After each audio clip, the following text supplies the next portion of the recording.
بسم اللہ الرحمن الرحیم۔ السلام علیکم ناظرین، ایکسپرٹ اوپینین کے پلیٹ فارم سے ایک دفعہ پھر آپ کی خدمت میں حاضر ہوں۔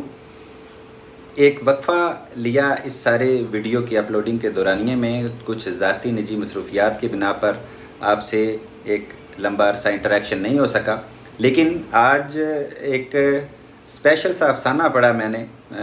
وہ افسانہ آپ سے شیئر کرنے کے لیے مجھے بڑی بے چینی محسوس ہوئی کہ فوراً سے پہلے آپ لوگوں سے شیئر کیا جائے۔ اتنا خوبصورت پیس آف لٹریچر آپ سے شیئر کرنا میرے لیے باعث فخر ہوگا۔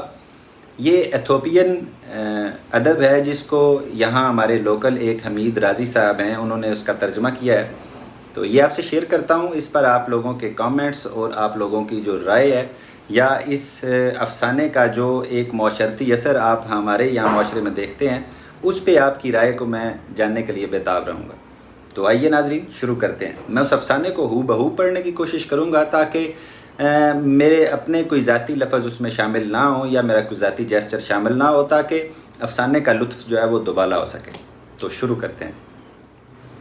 ایک دن ایک عورت بکریوں کی تلاش میں نکلی جو اپنے ریوڑ سے بچھڑ گئی تھی۔ وہ ان کی کھوج میں کھیتوں میں ادھر ادھر پھرتی رہی لیکن بے سود۔ آخر کار وہ سڑک کے قریب پہنچی۔ یہاں ایک بہرا آدمی اپنے لیے کافی بنا رہا تھا۔ عورت کو پتہ نہیں تھا کہ وہ بہرا ہے۔ اس نے اس سے پوچھ لیا، تم نے ادھر میری بکریاں دیکھی ہیں؟ بہرے آدمی نے سمجھا وہ پانی کا پوچھ رہی ہے۔ اس نے دریا کی طرف اشارہ کر دیا۔ عورت نے اس کا شکریہ ادا کیا اور دریا کی طرف چل پڑی۔ یہ محض اتفاق تھا کہ اسے بکریاں مل گئیں۔ بس ایک لیلا چٹان سے گر کر اپنی ٹانگیں تڑوا بیٹھا تھا۔ عورت نے اسے اٹھا لیا۔ جب وہ بہرے آدمی کے قریب سے گزری تو اس کا شکریہ ادا کرنے کے لیے رک گئی اور اس کی مدد کے عوض اسے لیلا پیش کر دیا۔ بہرا آدمی اس کی بات نہ سمجھ سکا۔ جب عورت نے لیلا اس کی طرف دھکیلا تو وہ سمجھا عورت اسے لیلے کی بدقسمتی کا ذمہ دار قرار دے رہی ہے۔ وہ ناراض ہو گیا۔ اس نے واویلا کیا کہ میں اس کا ذمہ دار نہیں ہوں۔ عورت بولی، لیکن آپ نے مجھے راستہ دکھایا تھا۔ آدمی نے جواب دیا، بکریوں کے ساتھ ہمیشہ ایسا ہی ہوتا ہے۔ اس پر عورت نے کہا، لیکن یہ مجھے ادھر ہی ملی جہاں آپ نے بتایا تھا۔ اب کی بار آدمی غصے سے بولا، یہاں سے چلی جاؤ اور مجھے اکیلا چھوڑ دو۔ اس لیلے کو میں نے زندگی میں پہلی بار دیکھا ہے۔ لوگ اکٹھے ہو گئے اور ان کے دلائل سننے لگے۔ عورت نے بتایا، میں بکریوں کی تلاش میں تھی۔ اس نے مجھے دریا کی جانب اشارہ کیا جہاں سے مجھے وہ بکریاں مل گئیں۔ اب میں اسے یہ لیلا بطور تحفہ دینا چاہتی ہوں۔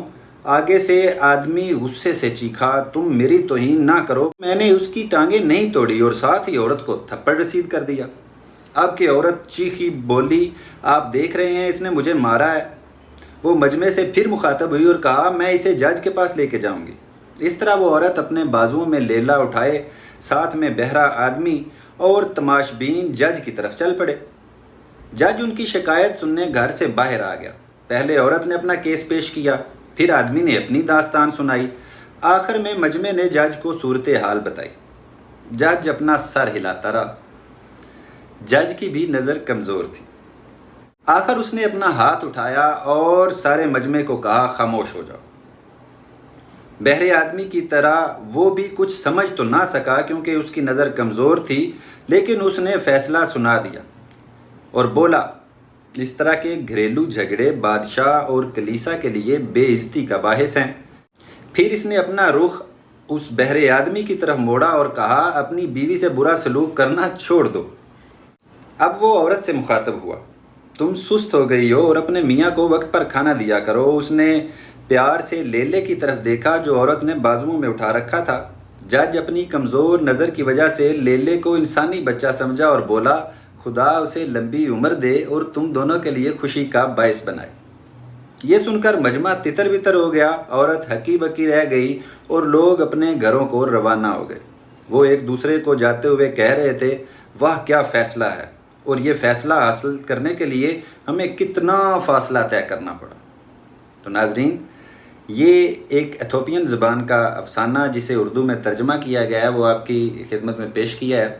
اسے آپ بالکل ریسنٹ جو آج کل میں ایک ہماری سیاسی صورتحال چل رہی ہے اس پہ ذرا بھی آپ اس کو اپلائی نہ کیجیے گا، کیونکہ آپ کو لگے گا کہ میں نے کسی بائسنس میں یہ افسانہ اسپیشلی آپ کو سنایا ہے، ایسا بالکل نہیں ہے۔ یہ آپ لوگوں کی اس ادبی جو ایک تشنگی ہے اسے بجھانے کے لیے آپ کے ساتھ شیئر کیا ہے۔ بہت بہت شکریہ، انشاءاللہ ملتے ہیں ایک نئی ویڈیو میں۔